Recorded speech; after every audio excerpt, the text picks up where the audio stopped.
Boa noite, vocês me ouvem? Então, sejam muito bem-vindos a mais um evento de clube de artigos organizado pela nossa coordenadoria de pesquisa da Liga de Medicina de Família e Comunidade. Hoje, o artigo vai ser apresentado pela nossa coordenadora Isabela Hartmann e também a gente vai contar com a presença de um professor convidado, que vai ser o debatedor, que é o professor Dr. André Luiz da Silva, médico de família e comunidade, também mestre e doutor em Ciências Médicas da Saúde. Ele é professor na PUC e na Fundação e coordenador da APS da Santa Casa de Misericórdia de Porto Alegre. Então, Isa, quando quiser começar, à vontade. Beleza, gente. Daqui a pouquinho o prof está entrando, mas enquanto isso eu já vou começando a apresentar aqui o artigo. Deixa eu ver. Estão vendo tudo direitinho? Tudo certo, Bela. Tá bom, beleza. Então, gente, boa noite. Eu me chamo Isabela, eu sou acadêmica de medicina da Fundação. E hoje a gente vai discutir um pouquinho do artigo Caracterização da Demanda em uma Unidade de Saúde da Família. Ele foi escrito pelos autores Ítalo Pimentel, Bragavan Coelho, Jussier Lima, Fabrício Ribeiro, Felipe Sampaio, Rômulo Pinheiro e Fernando Filho. Esse artigo ele foi publicado na Revista Brasileira de Medicina de Família e Comunidade em 2011. O estudo foi feito em 2010. E eu acho importante ressaltar isso porque é um artigo mais antiguinho, né? Então, e trata da realidade em Fortaleza, no Ceará. Então, quando a gente conversar mais com o professor André, a gente vai ver um pouquinho de como é que é a realidade aqui em Porto Alegre e mais atualizada, né? Então tá. Por mais que tenha uma variedade infinita de diagnósticos possíveis, existem alguns que são muito mais frequentes do que outros. Nesse sentido, o manejo adequado dos 30 diagnósticos mais frequentes permite a resolução de mais da metade da demanda médica nos ambulatórios. Daí, a partir dessa constatação, o artigo reconheceu que era necessário conhecer o perfil epidemiológico da população para poder aprimorar e adequar os serviços de saúde oferecidos, sendo mais direcionados para as demandas da população local. Então, eles fizeram uma análise da demanda por atendimento no Centro de Saúde da Família Luiz Albuquerque Mendes, em Fortaleza, no Ceará. Os objetivos do estudo eram realizar uma análise do perfil demográfico da população, focando no gênero e na faixa etária prevalentes, descrever os principais motivos do atendimento, especificando as doenças, sintomas e sinais prevalentes, e destacar os encaminhamentos para serviços especializados. O método utilizado foi o estudo observacional, transversal e descritivo. Eles fizeram entrevistas com usuários do centro de saúde, perguntando nome, idade e motivo de consulta, e coletaram os dados fazendo uma análise estatística.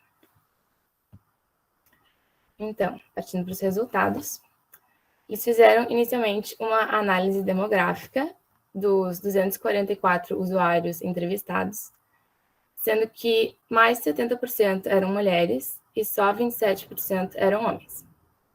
Isso é uma discrepância bem significativa e ela ainda prevalece nos dias de hoje, de acordo com uma pesquisa do IBGE de 2019, que as mulheres procuram muito mais os centros de saúde do que os homens. Depois a gente vai discutir um pouquinho mais sobre isso.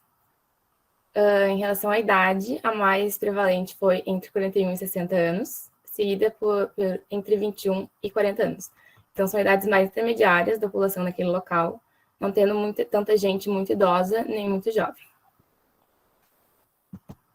Partindo para a análise epidemiológica, então, foram perguntados os principais motivos de atendimento.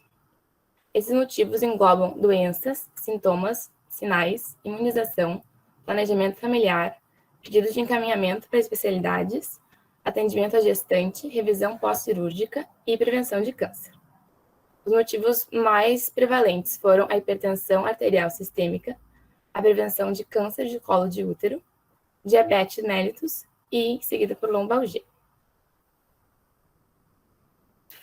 Eles acharam bem interessante que o motivo o encaminhamento para outras especialidades médicas não foi tão prevalente. Então, eles inferiram que os usuários têm uma grande consciência de que a maioria dos seus problemas podem ser solucionados na atenção básica, o que é uma realidade, né? 90% das demandas podem ser solucionadas só na unidade de saúde. Em relação às queixas, que eles perguntaram os sinais e os sintomas que as pessoas estavam sentindo, né? Classificaram, então, que o mais prevalente foi a lombalgia, seguido por cefaleia, dor abdominal difusa, fraqueza e febre. E as doenças mais prevalentes foram a hipertensão arterial e a diabetes, que a gente já falou antes, osteoporose, artrite e gastrite.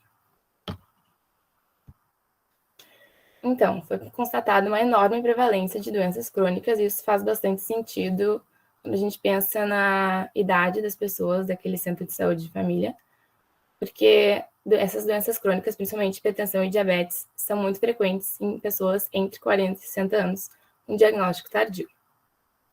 Sobre a hipertensão arterial, ela tem uma prevalência de 22 a 44% da população adulta. Na época do estudo, em 2011, provavelmente agora tem bem mais, tinha 17 milhões de brasileiros com hipertensão arterial. E sobre diabetes mellitus, a prevalência é de 8% da população adulta. Esse estudo, ele focou muito mais, quando ele foi pensar sobre as consequências das prevalências das doenças crônicas, focou nos aspectos mais econômicos e nos custos para o sistema de saúde que essas doenças podem causar. Então, eles focaram que as consequências maiores são a invalidez e a alocação de gastos públicos quando essas pessoas com doenças crônicas acabam sendo internadas, né? Mas eles não pensaram tanto, não deram tanto enfoque para a questão da saúde da população mesmo, né? Tanto que eu botei aqui, eu li em um outro estudo de 2017, que a hipertensão tem uma forte relação com casos de acidente vascular cerebral e casos de doença isquêmica do coração, né? Então, essa é uma questão que a gente conversou e ficou um pouquinho, não recebeu a atenção devida, né, pelo artigo.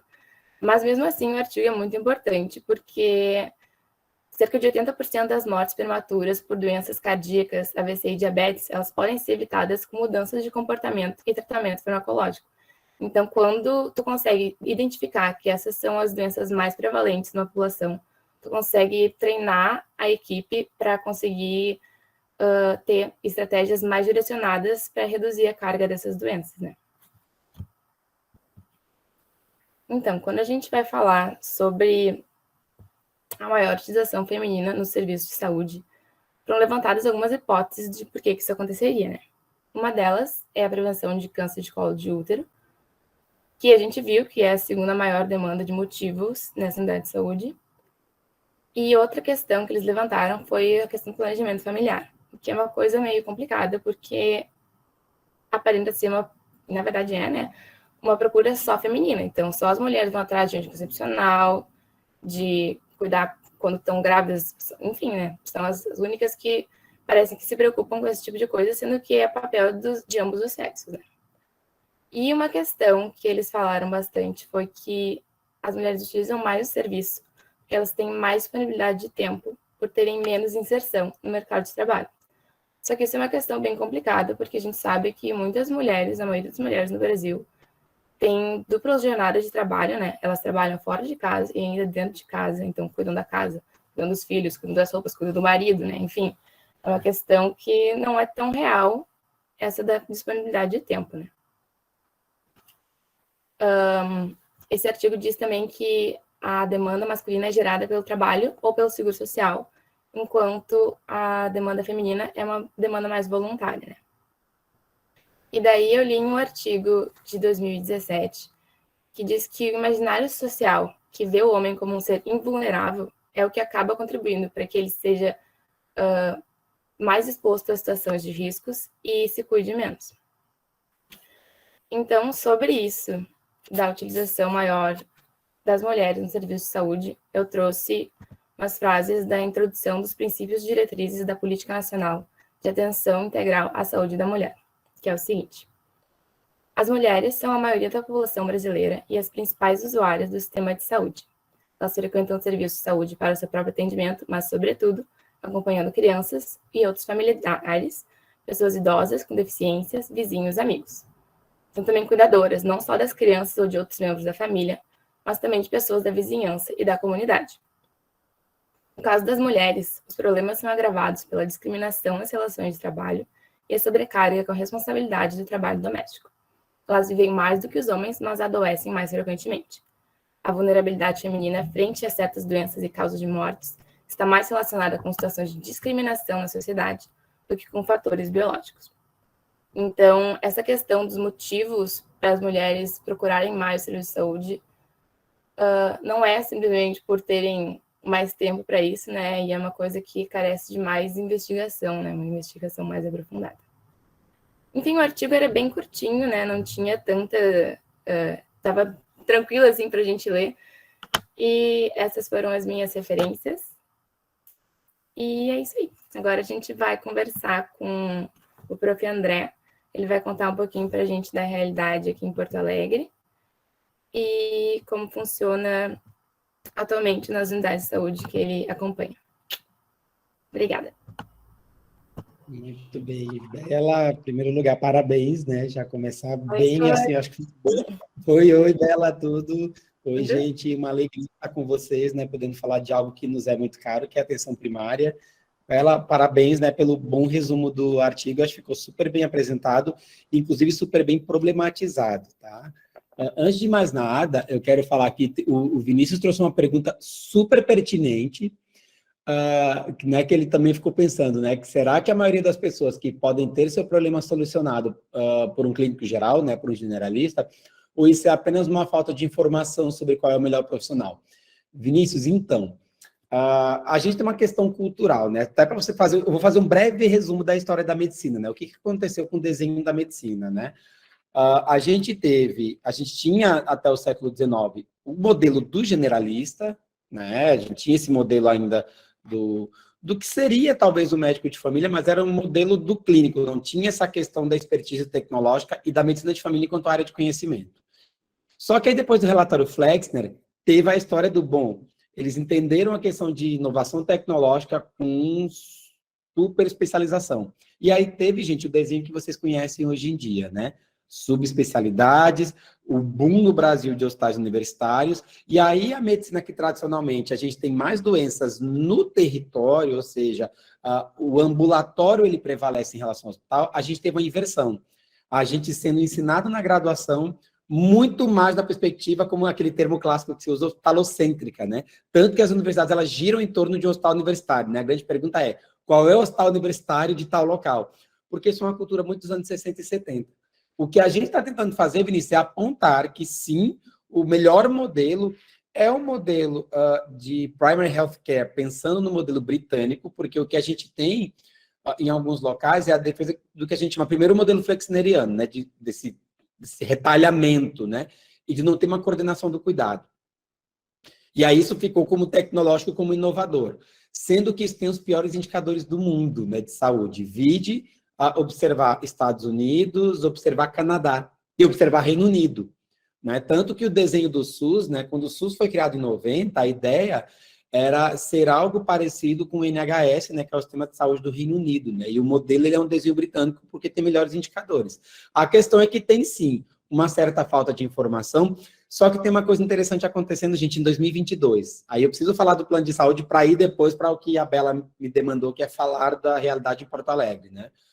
O que a gente tem é que as operadoras de saúde se deram conta que a atenção primária, além de ela ser mais resolutiva, ela é mais custo-efetiva. Isso Barbara Starfield já falava nos anos 70, que países que têm um médico de família, ou né, o Vinícius usou ali o modelo mais de clínico geral, né, tem uma diferença, tá? Inclusive, há quem use como sinônimo, mas tem uma pequena diferença. Isso impacta em melhores desfechos em cuidado em saúde, tá? Isso em linhas gerais, independente do artigo que a Bela trouxe. E isso também é mais barato para as operadoras. Barato no sentido de não é de ser menor. É que o que acontece? Se tem uma discussão histórica é que o SUS ele é subfinanciado, né? Só que as operadoras também elas vêm discutindo, usando a palavra-chave que é sustentabilidade. O modelo atual, como é do tipo, tem uma dor de cabeça, vou no neurocirurgião.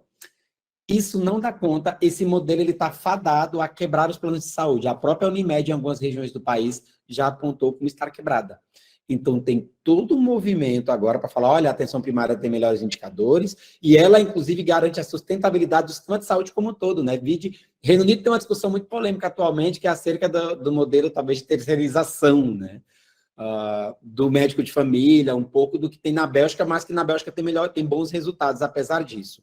Que aí é uma discussão maior que envolve sistemas de saúde. Mas o que se sabe é que este desenho atual desse modelo de super especialidade, ele não dá conta mais. E ele não dá conta porque não coordena o cuidado, não tem o famoso ver o paciente como um todo, né? A gente escuta tanto isso no primeiro ano do curso, e aí depois a gente começa clínica, clínica, clínica, clínica, né? Especialidade, especialidade, especialidade, e a gente fica, tá, mas como é que eu vou ver o paciente como um todo sendo, sei lá, sem ofensas, né? Mas, sei lá, sendo pneumologista, por exemplo.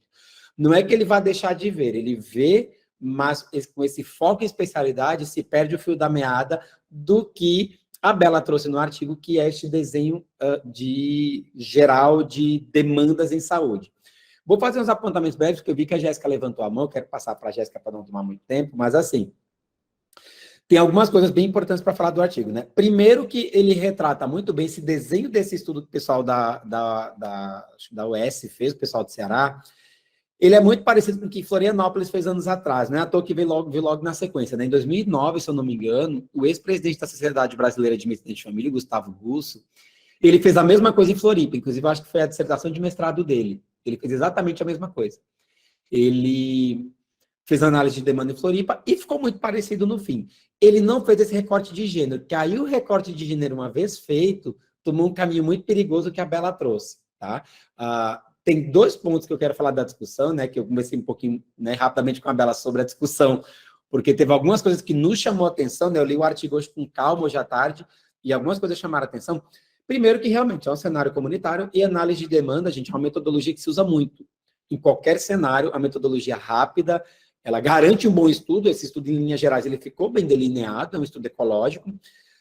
Só que a discussão realmente é que foi o grande problema, né? Assim, porque eles apontam maior disponibilidade de tempo e eles apontam busca espontânea. Só que aí eu tenho que, assim, voltar 10 casas, e aí, quando a gente olha as referências, né? Eu tive o cuidado, conversando com a Bela e olhando a discussão com mais calma, eu puxei as referências que eles citaram. E eu vi 3 problemas de cara. Eles citaram 3 referências falando dessa questão da mulher ter mais tempo e da mulher buscar espontaneamente o serviço de saúde. Eles usaram uma referência de 85, eles usaram um Duncan, que é o livro, né, inclusive um dos livros básicos que a gente usa nas nossas disciplinas de atenção primária, só que eles usaram a primeira edição de 86 e eles não citaram o capítulo. Até achei estranho o revisor ter deixado passar esse artigo sem eu ter a referência bibliográfica com exatidão. Tá, mas qual foi o capítulo, qual foi o trecho? Eu fiquei sem saber, porque na referência lá, Duncan, fim, deu. E aí é isso. E aí, quando eu chego no terceira referência, que eles vão falar da busca espontânea das mulheres, é um artigo de, se eu não me engano, é 96. Deixa eu só olhar aqui para não falar bobagem, porque eu estou com um artigo aqui em mão, gente, eu até posso compartilhar com vocês. É um artigo, salvo engano, de, eu acho que é 96, se eu não me engano. Deixa eu só olhar aqui. Só que, assim, independente disso, gente, o artigo, ele vai... nada, gente, cadê? É 86, na real. É 86, né? 96 é a segunda edição do Duncan, que foi usada. Só que chama atenção porque é um artigo de 2011, onde a gente tem uma coisa, dando bem em linhas gerais, tá, gente? Idealmente, a gente usa artigo dos últimos 5 anos. Eu só uso artigos ou capítulos anteriores quando é algo muito clássico, por exemplo. Se eu fosse citar Flexner, que foi o nome que eu trouxe aqui, eu colocaria um artigo do Flexner. Se fala muito do William Osler, né, que foi reitor no Canadá, um professor que fez todo um desenho de uma medicina muito humanizada, que ele era da linha mais generalista, ele é do século XIX. Se eu fosse citar William Osler, eu citaria um artigo, um livro de época. Mas para 2011 me chamou a atenção porque teria se usado no máximo algo ali de 2005, 2006. Me causou estranheza eles usarem a referência dos anos 80. Então já começou daí. E aí, como eu sou revisor, inclusive, da revista, é um artigo que eu teria voltado. Eu não teria submetido dessa forma. Segundo ponto é que o artigo de 86, ele faz ele tem um problema grande. Isso, Jéssica, o Duncan, ele é a segunda edição que eles usaram no artigo, é a segunda edição de 96. E o artigo que é citado, que eles citam, inclusive, mais de um autor, né, que eles citam eu nem vou lembrar o nome do autor aqui, ele cita um autor específico mais de uma vez, que é o... Gente, fugiu o nome. Que é o Faleiros. Ele pegou primeiro, né? Contexto dos anos 80, né, gente? A gente tem machismo estrutural em 2022. Imaginem vocês como era em 86. Como não seria. E tem uma coisa que chama atenção no artigo que eles usam, que é que eles falam da disparidade da presença do público masculino, inclusive eles comparam atenção primária e secundária. Legal. Eles começam falando na discussão deles uma coisa muito interessante, que é algo que remete ao que a gente chama hoje de masculinidade tóxica. Eles vão falar que homem, por ser o provedor da casa, o suposto provedor da casa, não pode mostrar vulnerabilidade, né? É quase uma replicação na saúde do homem não chora. Seria isso. Então, o homem não procura médico. Procurar médico é frescura. Já parte daí. Para qualquer condição de saúde. O homem não sente dor. É quase nessa pegada. Só que chama atenção a questão de disponibilidade de tempo. Será mesmo que uma dona de casa, mãe de 3 filhos, mãe de 4 filhos, e ainda mais no contexto que a gente tem hoje, onde as mulheres têm múltiplos papéis, né? Como mãe, como provedora de casa, inclusive como trabalhadoras, né? E a demanda das mulheres trabalhadoras, gente, é exatamente a mesma dos homens. As minhas colegas professoras, minhas colegas médicas, são tão demandadas quanto os homens e muitas vezes ganhando menos. Será que isso de fato é maior disponibilidade de tempo? Então me chama a atenção essa disponibilidade de tempo, assim, alguém que está em casa, ela está lá de bobeira, né? Com filhos, com demandas de casa, às vezes com o marido cobrando, pensando na estrutura de machismo nos anos 80, então me chama muita atenção essa conclusão que eles chegaram, né? E a busca espontânea, gente, eu já estou no fim para poder passar para a Jéssica, a busca espontânea, gente, nada mais é do que a nossa tendência forçosa de criar uma medicina preventiva, e quando a gente olha para os anos 80, gente, 95%, eu falo sem medo de errar, das políticas de saúde, inclusive a política que a Bela apresentou, se a gente for olhar os autores, mais da metade vai ser homem, assim, eu aposto meu dedo mindinho, que mais da metade vai ser homem. Porque, inclusive, gente, eu terminei minha graduação em 2013, né, até para vocês saberem, né, antes de residência, mestrado, doutorado, de estar como docente na UFSPA. Mas me chama muita atenção que nos anos 90, gente, assim, eu era acadêmico, né, em 90 e picos, ali na virada dos anos 2000, me chamava muita atenção, primeiro, que todas as políticas de saúde para mulheres eram homens que diziam, que ditavam. E a gente acabou cometendo alguns equívocos históricos. É importante falar disso, né? Porque a Bela, inclusive, traz um relato, né? Que o público médio, quem procura, são adultos. Na casa ali dos 40, é ainda a população economicamente ativa. Anos atrás era considerado já velho, né? A gente teve um aumento da expectativa de vida, por N fatores. Só que a gente fez uma coisa muito feia, eu digo, a gente é classe médica. Nos anos 90, literalmente, a gente patologizou a menopausa. O que eu quero dizer com isso? Toda e qualquer mulher que passasse dos 40, que começasse a ter uma irregularidade menstrual, que começasse a ter os calorões, a gente tacava hormônio nelas. Isso era diretriz médica, isso era protocolo. Era tacava hormônio, vamos hormonizar, mulher passou dos 40, já vamos dar hormônio. Só que aí a gente levou alguns anos para a gente se dar conta de um grave problema que nós mesmos causamos na medicina, né? Para vocês verem como medicina não é ciência exata. Começaram as mulheres a terem muito mais infarto e muito mais AVC. E aí se deram conta, putz, claro, é o estrógeno. E aí se deram conta que um aumento de estrógeno, de reposição desmedida, ela aumenta o risco cardiovascular basal. E aí se deram conta... E aí fala, putz, espera aí, não é bem assim, vamos estabelecer critério, né? Então, para vocês terem ideia, como o machismo estrutural permeia a medicina. Então, me chama a atenção essa discussão por essa questão do tempo e por essa busca espontânea que foi a gente mesmo que criou. A gente, classe médica, né? A busca espontânea para prevenção do colo do útero. Gente, isso virou quase um mantra nos anos 80. Faça CP, faça CP, faça CP. Inclusive, gente, eu preciso falar, e a Bela pediu para eu falar de Porto Alegre, em Porto Alegre. A gente tem uma atenção primária aqui, né? São mais de 150 unidades, além do que vocês têm no Santa Cecília, né? Que é clínicas, né? E é só uma unidade. Na prefeitura, a gente tem 3 parceiras, que a gente chama, né? Não é uma terceirização, é importante falar porque tem uma diferença. A terceirização seria se eu delegasse toda a gestão da unidade para aquele local. O que a gente tem é uma gestão compartilhada. A gente tem a Santa Casa cuidando de 49 unidades hoje, tem uma suplementar, que aí fecha 50, mas são 49 públicas, que cuida da Zona Norte, um pedacinho da Oeste e um pedaço da Leste. A gente tem o Hospital Divina Providência cuidando de cerca de 40 unidades, da Zona Leste e da região Oeste também, pegando a região ali do Cruzeiro, que inclusive é território do internato de vocês da URGS. E a gente vai ter o Vila Nova cuidando aí da extrema Zona Sul, Camaquã, Lami, Restinga, né? Então, a gente tem essas 3 parceiras, além do Clínicas e além do Conceição, que tem 12 unidades espalhadas na Zona Norte. E aí o que a gente tem, gente, é que esse ano, janeiro, o governo instituiu um programa chamado Previne Brasil. Ou seja, o financiamento dos postos, a grana que vem através do abatimento de metas. Adivinha qual é a meta 4? CP. Legal, né? Tá lá, CP de novo. Ok, eles tiveram cuidado agora porque eles colocaram a faixa etária adequada.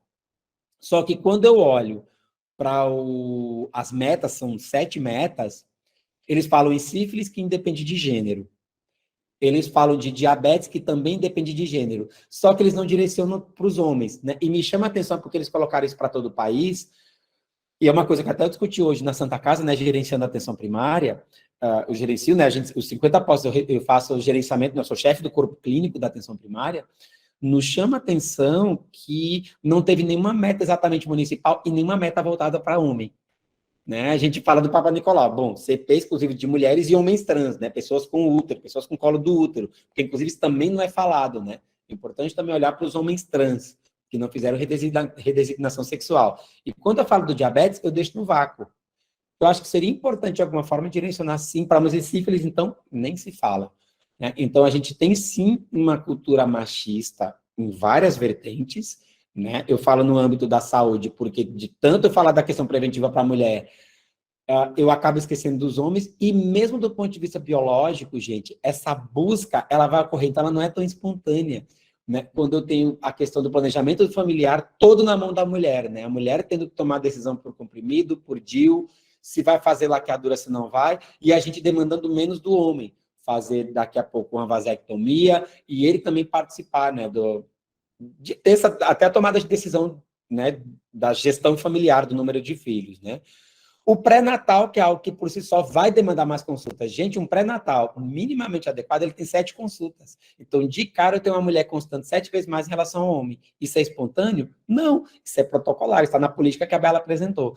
Então, o artigo, ele é bom, mas ele tem alguns problemas, inclusive direcionando para a questão do machismo estrutural. Maioria dos autores homens, né? Então eu preciso falar disso, apesar, como eu falei, de não ser meu lugar de fala, mas me chamou a atenção o direcionamento esquisito que eles deram para a discussão. Assim, me chamou muita atenção. Tem uma construção legal bem feita, mas a discussão, assim, enfim, deixou a desejar por vários motivos.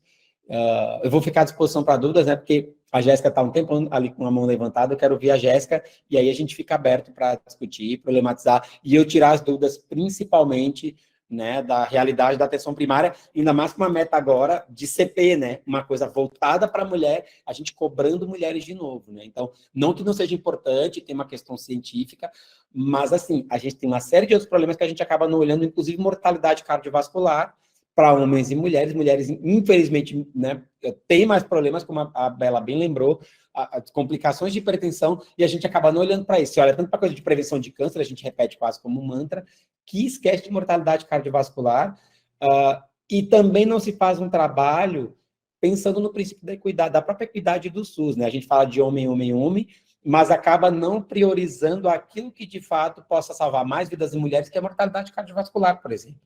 Então, é importante a gente ter esse olhar, né? E uma dica final, você certamente tem, e eu acho que vale muito a pena vocês lerem, que é, eu só vou lembrar o número do capítulo aqui para não falar bobagem. Deem uma olhada, gente, no Cécio Hellman, que é um livro que certamente vocês usam em algumas disciplinas, Antropologia da Saúde, que eu sei que na URGS tem, né? Nós da UFSP a gente usa em algumas disciplinas também como ciclo de vida, que é o Cultura Saúde do Cécio Hellman.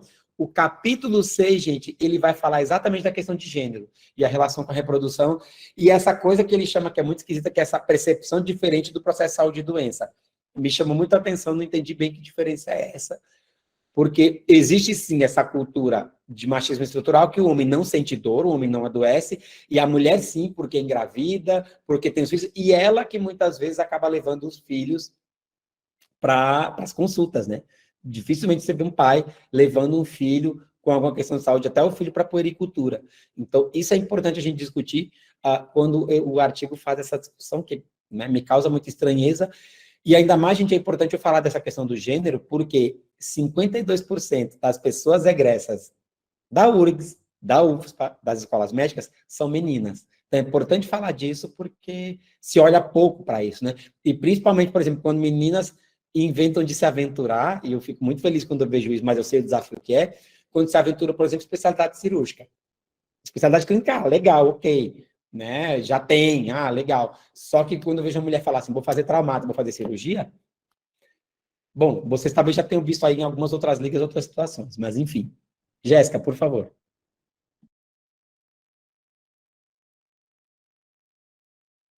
Desculpa, estava abrindo aqui o livro do que você falou, do Cultura, Saúde e Doença. Então, maravilhoso. Faz tempo que eu não te vejo, na verdade, depois que eu saí do grupo de espiritualidade. Então, nossa, estava chegando os artigos, as referências que você falou, justamente. Teve uma delas que, inclusive, eu não achei. Eu achei somente aquela do... Qual foi? Nossa, eu tô com várias aqui. Eu achei somente a do Praticando e Ensinando a Medicina na Comunidade, que creio que seja também uma de 80 e pouco. Mas a minha dúvida é bem voltada à questão do... Quando a gente fala sobre a questão da medicina, desde os primórdios, sobre a gente fala da questão da medicina flexneriana, tudinha, eu tenho muitos comentários contraditórios. A gente estava falando numa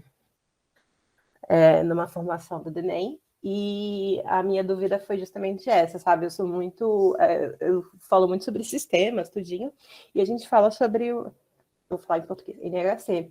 Só que tem muitos professores meus que dizem assim, não, existe a fundamentalidade da medicina flexneriana, principalmente voltada à questão da normatização do modelo biomédico atual, porque estava tudo muito bagunçado na época, tudo bem, etc. e tal. Só que a gente percebe que permanece isso até hoje, principalmente no Brasil. Só que a gente tem que ver, agora tendo uma análise que é interessante, isso aqui é interessante para estar discutindo isso com você, e isso na minha faculdade a gente não discute.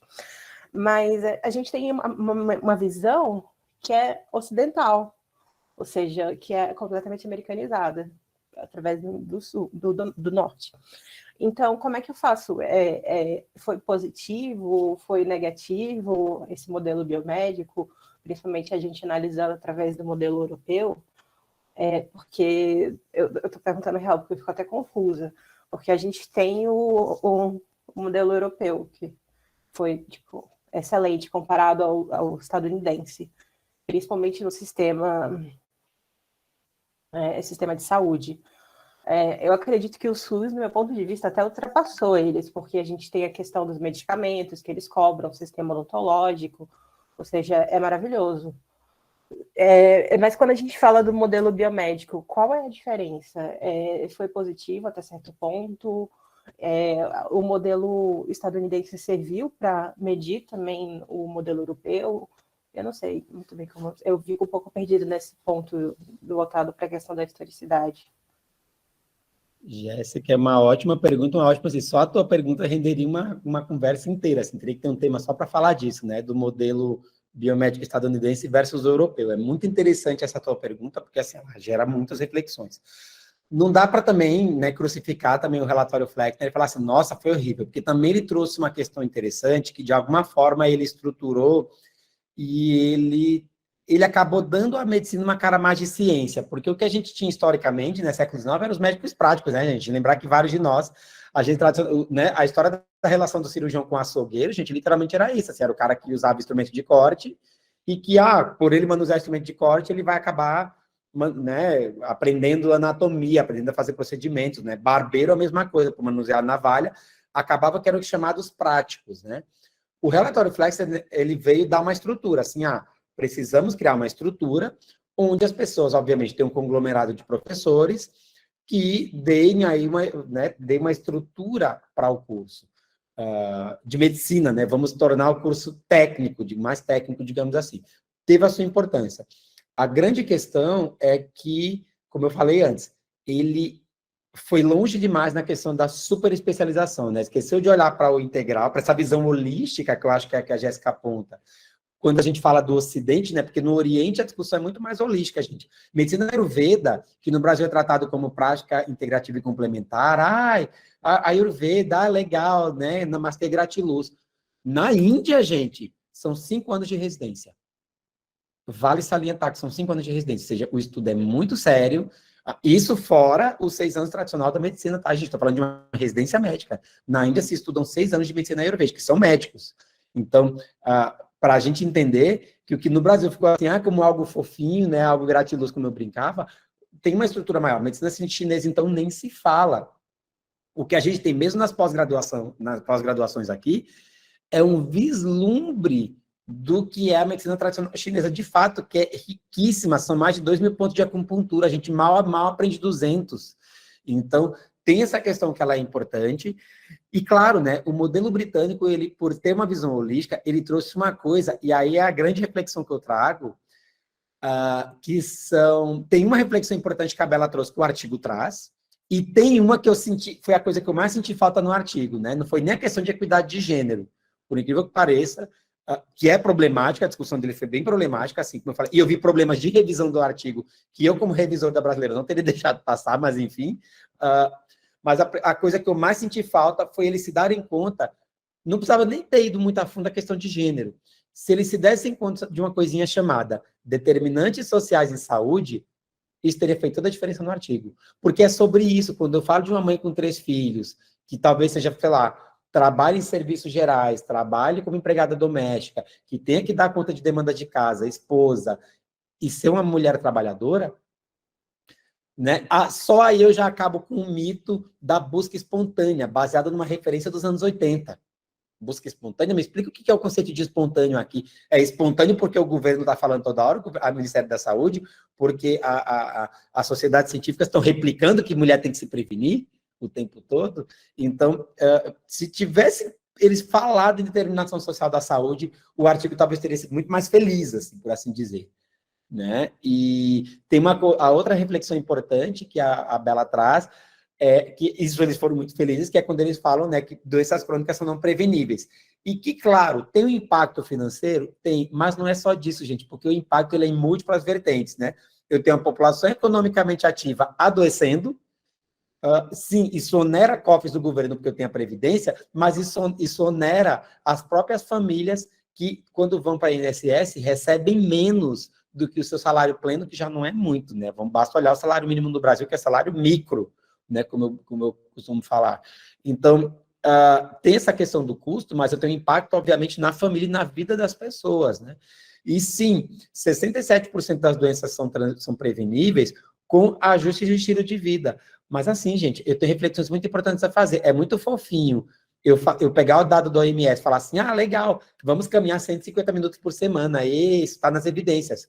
Quando eu tenho trabalhadores que moram em Sapucaia, que moram em Esteio, que ficam 2 horas enfiados num trem para chegar no seu trabalho, muitas vezes acordando 4, 5 da manhã, como eu conheço a realidade de vários, inclusive colegas minhas da Santa Casa. Né? Então, é muito fofinho falar nos 150 minutos quando eu não olho para como é que é o estilo de vida desse trabalhador, de onde é que ele tira a renda, ele consegue trabalhar e tem tempo para praticar atividade física, né? A alimentação, gente, é um mundo à parte, aí assim, eu entraria numa seara até polêmica, que é a questão do próprio acesso, né? A dieta ideal que eu vou ter no mundo é o que eles chamam de plant-based, não é exatamente uma dieta vegana, mas a dieta que eu teria, obviamente, mais elementos de origem vegetal. E aí a reflexão que eu vou jogar, os veganos, por favor, não me joguem tomates, mas por que ainda a alimentação vegana está custando caro? Né? E eu trago isso porque, claro, sabemos de todas as evidências, eu acho maravilhoso que as pessoas veganas fazem, que inclusive elas têm a argumentação ambiental do porquê usar mais plant-based é melhor para o meio ambiente, obviamente é melhor para a saúde, eu tenho menos marcadores pró-inflamatórios, mas por que ainda é tão caro ter esta alimentação saudável, ter grãos, né? Muito chique falar em grãos. Gente, olha quanto é que custa quanto é que custa a castanha do Pará. Né? Isso tem um preço. E ainda, quando eu tenho toda a pressão da indústria, onde, por exemplo, refrigerantes custam muito mais barato. E tá ali na garrafinha, tá pronto. Então, em alguém que já está tão cansado, que pegou as 2 horas de trem, ainda ir para a cozinha fazer comida? Não, me poupe, né? Entra nessa pegada. A higiene do sono nem se fala, que é um outro pilar do estilo de vida, que é importante, a gente sabe o quanto um bom sono é importante, né, gente? Estamos em fim de semestre, vocês sabem o quanto custa, às vezes, infelizmente, isso me incomoda profundamente, ter que ainda minguar ali um pouquinho o sono para dar conta de uma prova. Isso ainda me incomoda. A gente sabe que na medicina tem a questão do plantão, a gente inverte turno, isso é cansativo. Mas aí pensem, por exemplo, Uma pessoa que trabalha em turnos, né? Eu lembrando da Santa Casa que a gente tem as auxiliares de hospitalidade, né? As pessoas da higienização, a gente tem técnicas de enfermagem que trabalham em turno invertido, isso por si só já é confuso para o sono, e aí elas chegam numa comunidade, por exemplo, que à noite tem tiroteio. E elas estão com medo, elas estão protegendo os filhos. Então, é muito fofinho eu falar em higiene do sono, se eu não olho para a determinação social da saúde. Então, é importante, gente, e a grande reflexão que eu trago é, ok, temos medidas de estilo de vida para prevenir hipertensão e diabetes? Temos. Só que é importante, gente, a gente contextualizar. A palavra que as pessoas que me conhecem sabem que eu mais falo é contexto. Eu dependo do contexto para poder tomar decisão, né? Para falar do sono, falar da alimentação, eu preciso saber, eu preciso entender o contexto. É a mesma coisa que estar com vocês, né? Eu sempre digo, eu contextualizo, inclusive, uma conversa, por exemplo, que eu estou tendo com vocês, eu contextualizaria, talvez teria uma outra linguagem se eu fosse falar na pós-graduação, se eu fosse falar só para o primeiro ano, se eu fosse falar para outras profissões da saúde.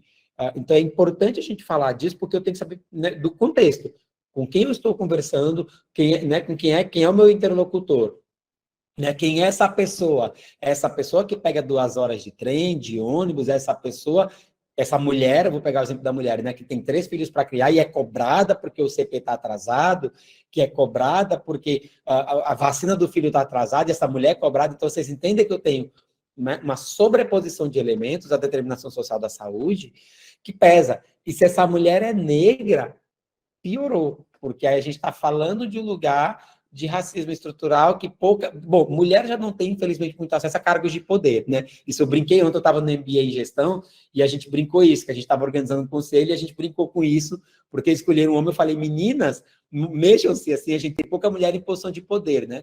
Eu tenho uma alegria de ser professor na universidade, a única do Brasil, que nós temos uma reitora e uma vice-reitora, é maravilhoso, né? Isso porque a gente vê poucas mulheres em posição de poder. A gente vê mais, hoje em dia, mas ainda está aquém. Por quê? Basta olhar para o Congresso Nacional, quem é o perfil de quem está lá. Né? Não precisa ir muito longe. Isso aí, gente, tem qualquer... Vocês derem um Google, vocês veem quem é o perfil. Né? Homem, cis, branco, cristão, supostamente hétero. Né? É nessa pegada, assim, que a gente vai ter. Então, isso é o reflexo que eu vou ter em muitas instituições. Então, a gente tem uma questão que é preocupante, assim, quando olha para as mulheres, né? E eu vi que a Jéssica colocou mais um comentário ali bom, né? Que é a questão da romantização em excesso. Quer ver um exemplo prático, gente? Eu imagino que aqui, né, vocês estão na Liga de MFC, a gente vai ter gente de tudo que é semestre, né? Mas eu vou dar um exemplo que parece fofinho que eu vou falar, e ele é extremamente infeliz, e vocês na URGS têm a alegria de ter uma professora como a Camila Gil, que eu amo de paixão, né? Saudades da Camila, que é uma pessoa que fala de algo que é muito importante, que é, por exemplo... Foi uma mulher, talvez com a menstruação atrasada, fui fazer um teste de gravidez, tá? Nos postos em Porto Alegre, nós temos teste rápido, que a gente faz na urina ali, já dá o resultado ali em 15 minutinhos. A coisa mais infeliz que eu jogo com uma mulher é, fiz o teste positivo. Ei, parabéns, mamãe. Se essa mulher foi violentada, se essa gestação não foi desejada e o homem veio com a coisa do mais filho. Eu lembro de uma fala que meu pai disse que eu via, que era quanto mais cabra, mais cabrito. Olha que fala machista, e era da época do meu pai. Meu pai falava que se ouvia isso da coisa da romantização do ter filhos. É bom ter muitos filhos para ajudar na lavoura. Ok, era uma questão cultural. Mas vocês entendem que se acabou romantizando muito a maternidade, e a Camila, eu falei dela porque ela faz uma coisa muito feliz na URGS, que é discutir gestação indesejada. Quando essa mulher não quer esse filho, o que eu faço? Já que o Brasil é um país que não está maduro para falar de aborto. A gente não é maduro em várias questões. A gente não entende o conceito de feminismo, gente. Quando a gente fala em feminismo, tem todo o imaginário coletivo doentio acerca do que é discutir feminismo. Né? Quando eu falo, mesmo em pedagogia, alguns elementos a gente não consegue entender. E falar de gestação indesejada, a gente não tem maturidade no Brasil, e a gente está vendo os problemas. E aí o que a Jéssica aponta é bem importante. A gente sim tem uma romantização. Né? A própria questão da cobrança de indicadores, né? Cobrar CP, ok, eu tenho critérios, eu preciso fazer. Mas as mulheres já são por si só muito cobradas. Né? Então, eu acho que é importante fazer algumas discussões, porque, de novo, né, gente, a grande reflexão que eu deixo é olhemos para a determinação, para os determinantes sociais de saúde, porque isso impacta, inclusive, muito na minha qualidade de trabalho, né? Quando a gente está em farmaco, por exemplo, vocês que ou estão passando, né, ou já passaram por farmaco, quando eu aprendo primeira, segunda e terceira opção, gente, não é Isso não é ranço do professor, tá? De farmácia. É que a gente precisa ter essas opções quando a pessoa não pode comprar, quando de fato tem uma contraindicação, ou até mesmo, por exemplo, a farmácia distrital tem que pegar 2 ônibus para ir lá, e é muito longe. E aí eu talvez vou ter que fazer algum ajuste para que eu consiga o mínimo de engajamento dessa pessoa. Então, por isso que é importante demais contextualizar. Contextualizar, inclusive, esta suposta disparidade de gênero que surgiu, né, discutir a questão das doenças crônicas que isso surgiu, né, a própria lombalgia. É muito fofinho eu falar de, vamos arrumar a postura, quando eu estou num local que talvez os equipamentos que eu tenho não sejam nada ergonômicos. E aí eu tenho que falar de medicina do trabalho, né? Legal que vocês têm o Chico aí, que trabalha com saúde do trabalhador, professor Chico, né? Professor Chico Arcego, que fala de saúde do trabalhador. Então é muito importante a gente fazer todas essas reflexões para, de novo, gente, eu conseguir de fato contextualizar. E aí eu falo isso porque, independente da especialidade que a gente faça, né? E na medicina de família a gente faz isso muito intenso, por isso que eu escolhi medicina de família, porque uma coisa era o que o Duncan me dizia, né? Nada contra o Duncan, é uma das nossas referências, mas uma coisa que o Duncan tem. Quando eu vou para o cenário real, gente, eu tenho que fazer uma releitura das próprias evidências, porque eu vou ter esse contexto, né? Uma mãe com 4 filhos, talvez agredida pelo marido, tem um marido que é violento, que pega 2 ônibus, que trabalha sei lá quantas horas, né, que mora numa comunidade violenta. Então, isso eu preciso fazer, gente, e eu não preciso ir muito longe, tá, gente? Nós temos um serviço de convênios de atenção primária dentro da Santa Casa, que atende Unimed, e por incrível que pareça, a análise de demanda que a Bela trouxe é muito parecida. Profissional da saúde, né, que são muitos dos que nós temos lá, gente, a gente se cuida muito pouco e muito errado. Então, escolhas alimentares erradas, por isso tudo que eu falei pelo contexto, por pressa, né, por não dar tempo, pelo acesso mesmo, pelo dinheiro, né, e obviamente, tudo que a gente já conversou antes. Então, assim, acho que a grande reflexão que o artigo traz é, primeiro, determinação social e saúde, e segundo, sim, doenças crônicas são preveníveis, mas olhemos o contexto, tá? Assim, acho que, em linhas gerais, era isso.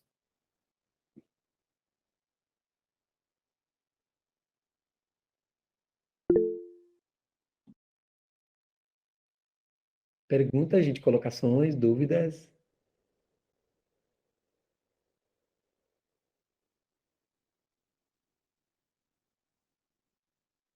Eu coloquei ali, gente, no comentário, uma das referências que eles usam, que é um artigo de 86, que eles falam da disparidade dos homens. Que, ok, eu acho que é importante olhar para a saúde do homem, mas não, eles colocam como algo muito central, né? E falando dessa busca espontânea da mulher, que isso me incomodou um pouco no artigo de 86, mas como eu falei, de fato é um artigo de época, mas me chamou a atenção, de fato, eles jogarem isso para 2011, né? Me causou estranheza, porque eles poderiam ter usado algo mais atual. E é como eu falei, o Cecil Hellman, né, que a Jéssica estava pegando, é um livro que vale a pena, né? A gente dá uma passada nas nossas bibliotecas online, né? A gente tem, na URGS, na UFSPA, e dá uma olhada no capítulo 6, porque ele vai falar exatamente da questão do gênero. Então, né, enfim. Né? Joana, alegria também, né? E legal, faz horas que eu também não vi a Jéssica, né? E uma alegria estar sempre com você, gente.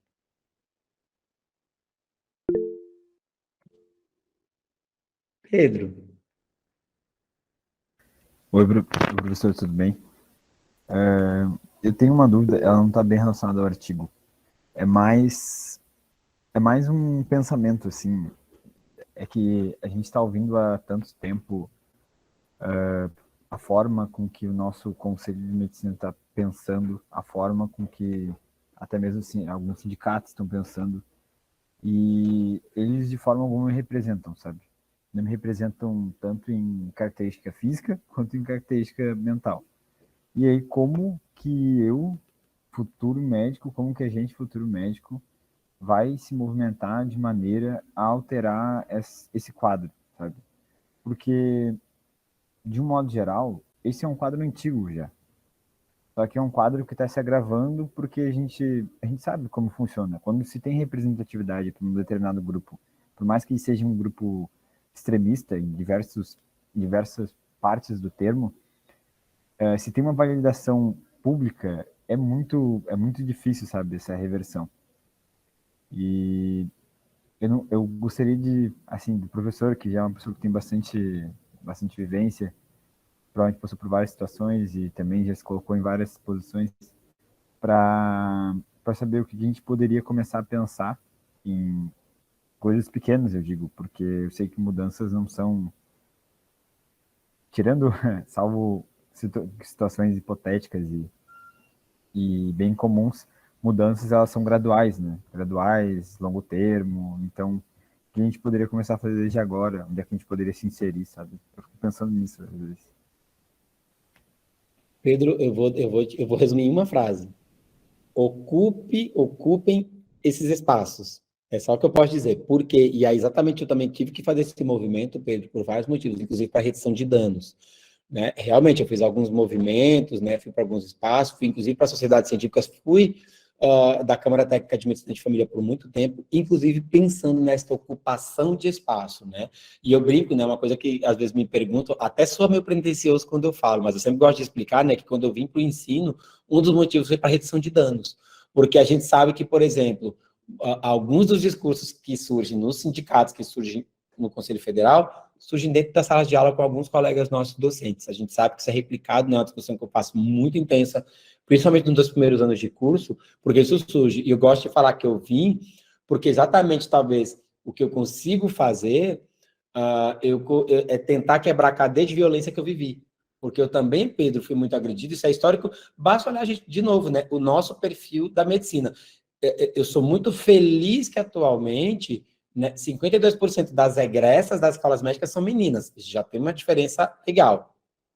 Tem uma discussão em meninas, me desculpe, tá? É uma discussão que pode soar machista, mas é uma discussão que, na verdade, eu acho que é a grande luta de vocês enquanto futuras médicas, enquanto médicas logo adiante.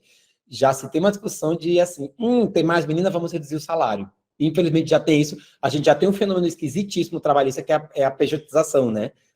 Trabalhar como pessoa jurídica, ser um prestador de serviço, em vez de ser alguém contratado, um CPF, o CPF do Pedro, o CPF da Bela, o CPF da Jéssica, né, da Jojo, de vocês enquanto pessoas, né, ou mesmo autônomos, né, eu quero ter o meu consultório, legal, poderia ser isso, só que se criou esse fenômeno da pejotização, que é, paga menos imposto, mas assim, tu não tem férias, tu não tem proteção de previdência nenhuma, e isso precariza as relações de trabalho. Então, a gente tem um problema de cara. E aí jogam a culpa nas meninas, porque tem mais meninas, legal, vamos precarizar, né? Que meninas já sofrem mesmo historicamente, vamos precarizar. Então, a gente já tem um problema, infelizmente, de cara. Então, o que eu posso falar é, ocupem esse espaço. E é espaço, inclusive, de docência, né? Eu sempre brinco, né? Que eu quero ver muitos de vocês como professores. Eu fiquei muito feliz hoje. Claro, eu brinco, né? Fiquei triste por um lado, porque, de fato, assim, foi um sinal de que, bom, estou ficando velho. Mas teve outro sinal maravilhoso, que um doutorando meu está vindo para a docência, assim, passou no concurso e vai ser um professor da Gasta, clínica médica, mas é um menino que é incrível, assim, eu conheci ele como doutorando, conheci como residente, eu estou muito feliz de vê-lo agora como professor. Falei que maravilha, né? Ter alguém que a gente ajudou a formar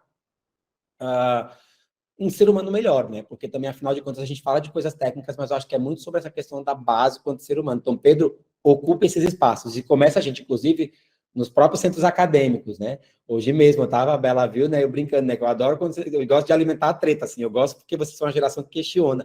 E eu acho fantástico isso, porque vocês têm que fazer esse movimento, que a minha geração é tosca, gente. Minha geração é o que tu tá vendo aí, Pedro. E a geração anterior à minha, que da idade do meu pai, é a geração que está exatamente em Brasília nos infernizando. Então, o que eu posso falar é, ocupe esses espaços. Pensando em redução de danos, sabe, Pedro? Porque realmente a gente não consegue de imediato. Mas é isso, é um movimento aqui, um movimento ali. A gente já viu coisas muito legais na própria Sociedade Brasileira de Medicina de Família, né? Como eu falei, a gente tem a alegria de ter uma Camila Gil, que é mãe, gente, a mulher é mãe, tem filho pequeno e discute gestação indesejada. Então, é fantástico ela fazer, parece contraditório, mas é exatamente incrível ela sair da zona de conforto dela e ela dá a cara a tapa, no melhor sentido da palavra, e falar de um tema desse, assim, alguém que eu brinco, né, das minhas heroínas, assim, na medicina de família. E tantas outras colegas que também fazem outros movimentos, né? A gente tem, por exemplo, hoje em dia na UFSA, a pró-reitora de graduação é mulher negra. É muito legal. Então, por isso que eu digo, ocupem cada espaço que puder. Não é por sede de poder, é porque é aquilo que a gente fala, né? Quando tem uma pessoa que tem uma característica muito própria, isso fala muito mais de um grupo inteiro do que dela sozinha, né? Quando se vai ter uma pessoa trans, por exemplo, né? A gente, quer dizer, as pessoas trans, a passos muito lentos, estão acessando espaços como esse, né? Dando um exemplo, né, de pessoas que são tão vulnerabilizadas. Então, é disso que se trata, né? Quando tem uma pessoa, Pedro, com representatividade, né? E eu acho que é isso, faz um movimento para ocupar o espaço. E aí, assim, tu vai achar os teus iguais aos pouquinhos e a gente vai conseguir, obviamente, agregar e fazer um movimento, porque o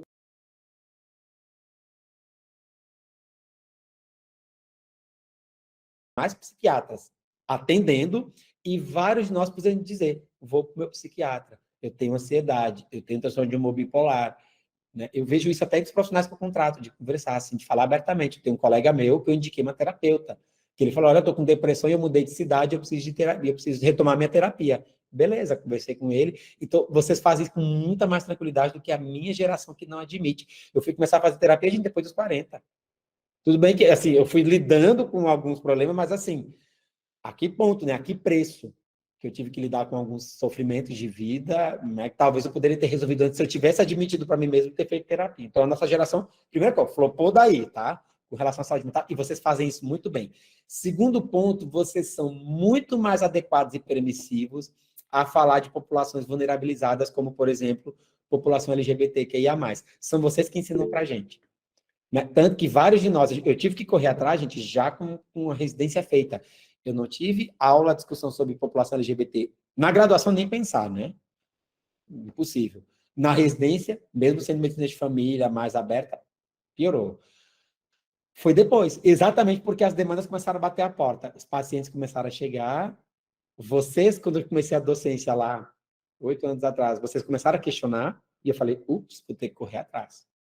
Só que vários de nós não fazem isso, e aí eu brinco, né? Toma a surra de vocês. Então, vocês são uma geração incrível, porque vocês têm esse movimento muito mais tranquilo e permissivo que a minha geração não tem. Não teve, não tem. A anterior, então, nem se fala. Então, por isso que eu digo, né? A potência de vocês é muito grande, assim, como eu falei. Eu não estou falando da boca para fora, porque eu vejo isso no dia a dia. Então, eu me sinto muito orgulhoso, eu acho que dos médicos do futuro, assim, de olhar para você e falar, putz, tem esperança, sabe assim? Eu vou estar velhinho, mas eu vou falar assim, putz, que legal. Tem uma turma aí legal, né? Tem lá seus problemas, mas tem uma turma legal aí que vai exatamente fazer movimentos que a minha geração não conseguiu fazer, né?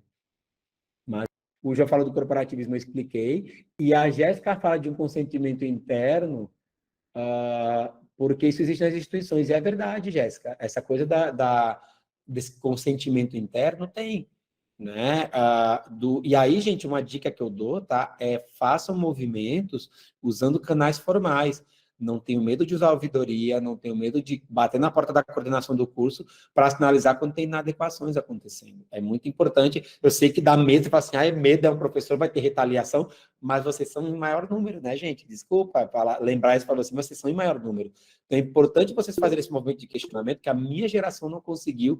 Sabemos de todos os desafios, mas é como eu falei, eu acredito muito na geração de vocês, gente. Eu não falo da boca para fora, porque, de fato, eu vejo alguns momentos que você faz que eu dou um sorrisinho de canto, assim, eu digo, putz, que orgulho, assim, de ver o movimento que vocês fazem que a minha geração não conseguiu. Então, Jéssica. Quando a gente fala na questão que existe um problema interno, eu acredito que isso existe um consentimento, inclusive, da própria instituição. E é muito difícil a gente lidar com isso, porque a instituição quer manter a imagem. E existe o consentimento, inclusive, dos próprios estudantes. Então, existe todo um processo de racismo, que eles acabam tanto colocando para debaixo do tapete. Se você jogar, às vezes, alguns casos, inclusive, de violência contra a mulher, que as próprias instituições não gostam de divulgar que existem, ou seja, para expulsar o aluno apenas com todo um processo jurídico já andando, mas senão eles não expulsam os alunos. O racismo também, eles não expulsam alunos. Por isso que quando a gente tem casos de suicídio com alunos, é muito difícil de ter um posicionamento, assédio moral, assédio envolvendo alunos, é um processo interno, um sentimento interno envolvendo docente. Não é fácil, sabe? Então, assim, não é simplesmente, às vezes, ir chegar e simplesmente, vamos lá conversar com a coordenação, porque, às vezes, a coordenação consente com isso. Então, quando acho que a melhor coisa que a gente faz nesses casos, às vezes, é ter uma entidade que proteja os alunos externamente mesmo. E que esteja com os mesmos ideais, porque não é fácil. Quando eu digo que é um processo muito difícil, assim, não é fácil. Tanto que, às vezes, a gente chegou num ponto, tanto que... Não, Jéssica, essas reflexões que tu trazes são bem importantes, porque, de fato, tem isso mesmo, né? Como eu né, como eu mesmo dissesse, né, às vezes a instituição acaba sendo conivente, porque também, né, gente, existe o corporativismo médico mesclado com o corporativismo docente, né, que isso de alguma forma também existe, é meio triste, é meio estranho.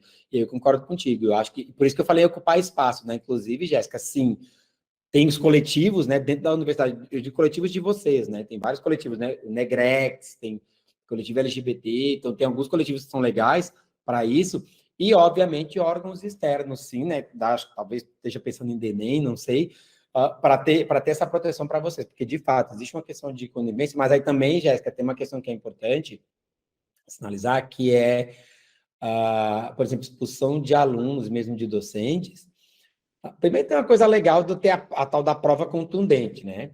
E tem uma coisa, Jéssica, que nos amarra muito, que é, por exemplo, a dificuldade que nós temos, por exemplo, que no Reino Unido não tem, que é bem tranquilo, que é a nossa impossibilidade, por exemplo, de fazer, sei lá, psicoteste.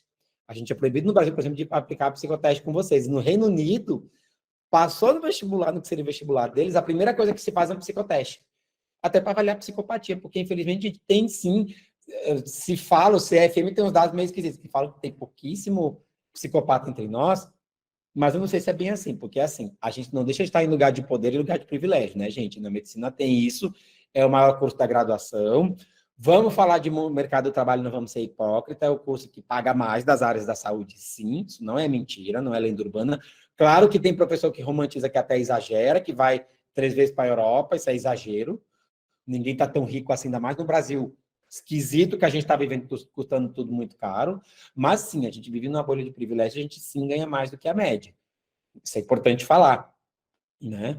Mas tem essa questão, sim, das vezes, e isso preocupa, Jéssica, de fato, quando a instituição ela é conivente por esse corporativismo, e até porque, assim, Jéssica, mudanças são mais trabalhosas, né? É muito mais trabalhoso eu querer mudar uma cultura ou me incomodar afastando um docente do que, né, muito mais difícil do que, assim, ficar no deixa assim, ou talvez entrar numa coisa menor, né, que vocês sabem que acontece, que é minimizar a fala de vocês, relativizar, que é o que acontece quando uma moça é assaltada, quando uma moça é agredida, né, a roupa dela, olha a roupa, porque ele estava na rua essa hora da noite, né, que vocês sabem que surge isso. Eu sei que isso acontece também com vocês, quando vocês trazem alguma queixa, alguma demanda, isso é muito real, de relativizar. Ah, não é bem assim, vocês são muito mimizentos, que é o exemplo dos meninos lá dos 3 R1s que saíram da ortopedia, quer dizer, 3 residentes saíram. Será que a culpa é só deles? Ou não tem uma coisa que tem que ser olhada, né, além? A gente teve que revisar, por exemplo, nosso próprio currículo, falando da medicina, né? Na UFSA, pelo menos, a gente já está na nova revisão de PPC, onde a gente teve que olhar para cargas horárias excessivas de alguns rodízios do internato. Né? E eu estou falando a mesma coisa estudantil, porque esse movimento ele teve que ser feito, porque os alunos sinalizavam, olha, tem carga horária a mais, né? Pra vocês terem ideia, a residência já é muito pesada e tem uma carga horária de 60 horas semanais, ou seja, 12 horas por dia de segunda a sexta, isso já é pesado. No internato, isso era muito mais, passava as 80 horas, quer dizer, vocês tiveram que sinalizar, fazer muito barulho isso e repetir reiteradamente, para aí, de fato, a gente ter que olhar, né? Porque senão fica na coisa do relativizar, vocês são muito mimizentos, vocês reclamam demais, porque no meu tempo era 200 horas, que aí fica o papo de velho, né? Do meu tempo, né? Que era o que eu ouvia. No meu tempo, que é o que eu brinco com a Bela, né? Com a turma da Bela.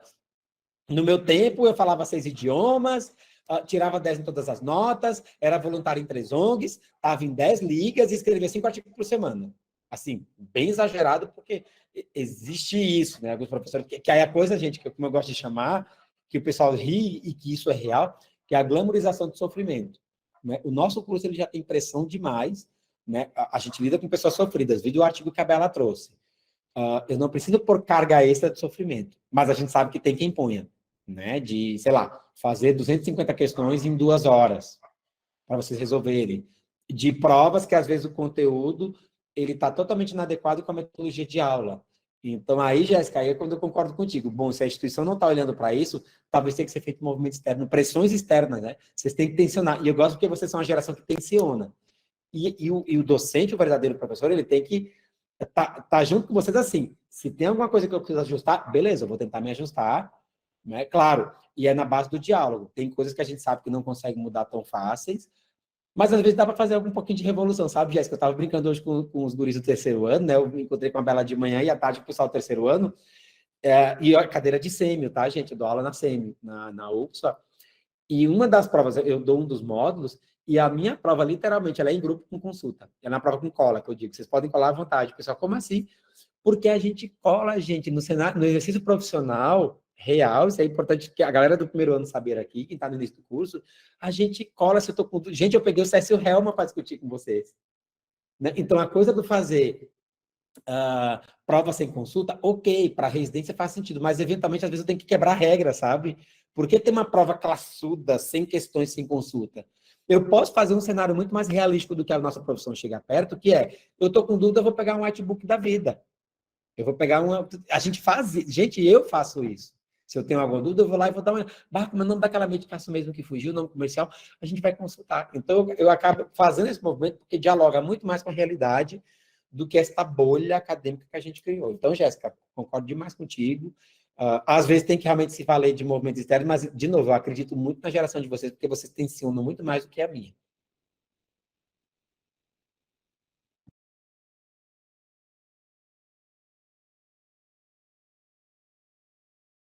Essa questão de olhar e consultar, eu já vi bastante, sabe? Tipo, é muito, muito, muito normal. Tipo assim, tratamento, a paciente positivou para H. pylori. Aí a médica, qual que era o tratamento mesmo? Era Clareto, BID, que mais que era? Aí, tipo, pegou, olhou no UpToDate, aí olhou também no regimento HCPA, esse tipo de coisa assim. Perguntou para um colega, sabe? Coisas, acho que é bem mais tranquilo do que fazem parecer ser, sabe? Não, Pedro, boa. E é isso, Pedro. Inclusive, gente, vou contar um segredinho para vocês. A metodologia, a melhor metodologia, por exemplo, de integração em ensino de serviço, o melhor método de aprendizado é exatamente a consulta rápida. Não é a aula, é a consulta rápida. O que eu quero dizer com consulta rápida, por exemplo? O pessoal que já está no internato, né? Eu estou no internato, e aí, Pedro, exatamente isso. Eu estou na dúvida, a gente está discutindo o caso, eu estou na dúvida. Vamos abrir o UpToDate e ver o que ele fala. Até porque a gente, como ela não é uma ciência exata, só para dar um exemplo para vocês, eu fiz esse ano 19 anos de formado. E tratamento de infecção urinária, por exemplo, a primeira escolha para infecção urinária não complicada, a gente mudou de quando eu entrei na graduação nos anos 90 até hoje, mudou umas 3 vezes o tratamento de escolha. Porque quando eu entrei na graduação, a sulfa, o Bactrim, ele estava sendo demonizado, por exemplo. E não é a primeira escolha, e aí era o boom das quinolonas, né, da ciprofloxacina e tal. Aí, ao ponto que, na minha formatura, já foi mudando a conversa, quando chegou em 2008, que é a diretriz vigente, não, peraí, chega de dar quinolona, peraí, a nossa escolha é nitrofurantoína, é a primeira escolha para infecção urinária não complicada. Já tem uma discussão que já está sendo repetida de novo. Talvez 2023, ano que vem, já está uma diretriz nova. Então, muda. Justamente por isso que, eventualmente, eu preciso consultar. A gente está tudo bem, tudo certo, sabe, Pedro? Não é porque eu não sei. É que a gente faz essa consulta porque sai uma diretriz nova, sai algo novo, e eu preciso olhar. Então, a gente faz consulta o tempo todo. Eu vejo com meus colegas, a gente faz consulta o tempo todo. Uma estava discutindo, por exemplo, sobre a avidez de IgG para toxoplasmose para gestação. Qual era o nível que pedia, se era atenção secundária, atenção primária. Literalmente, foi todo mundo falar. Então, a gente usa essa estratégia e é um método rápido de aprendizado. Então, não tenhamos medo de fazer isso. Claro, a gente está em bolhas ainda que isso é um absurdo. Só que a gente faz isso na prática. Então, Pedro, é por aí.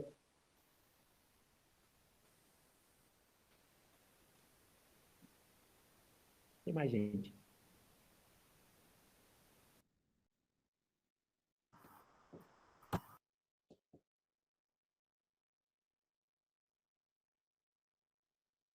Acho que vou agradecendo, então, a Bela. Muito legal a apresentação dela, que saiu muito bem.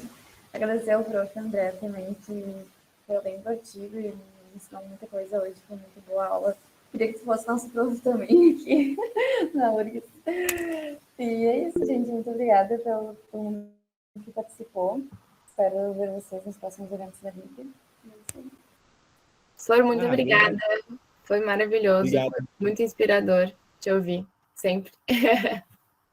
Muito legal, uma alegria estar com vocês. E como eu falei, pessoal da URGS, né? Tamo junto, né? A gente sempre se encontra nas ligas, enfim. Né? Contem comigo sempre, né? Eu não consigo... Tô me metendo aqui também. Não, mas que bom, né, Bela? Tamo junto, né, Bela? E assim, gente, eu não consigo estar com vocês em 2 lugares, né, na URGS e na UFSA, mas assim, contem comigo sempre, né, como convidadinho, assim, externo, enfim. Beleza, então, gente. Muito obrigada pela presença. Até a próxima, Boa então. noite. Valeu, Bela. Parabéns. Boa gente. noite. Boa noite. Professor.